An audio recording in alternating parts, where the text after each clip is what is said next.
នេះខាងនេះខ្ញុំមកបងរៀបបងប្អូនទាំងគ្នាវាយ ID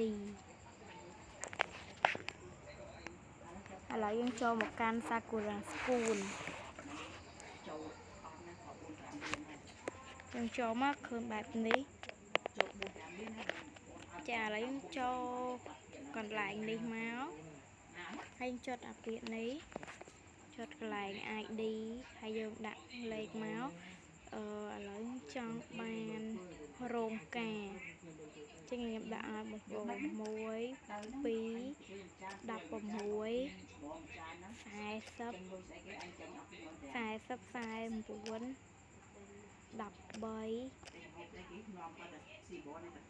40 លេខ0អូខេលេងចុចមក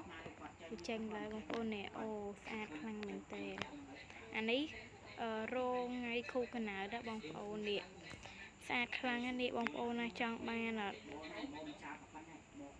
ឡើងស្អាតបងប្អូននេះរោងការគេហើយគេរោងនេះរៀបអាពាវិមានសូនីតាចាបាយបាយបងប្អូនទាំងអស់គ្នាវីដេអូយើងមានប៉ុណ្ណឹងបាយបាយ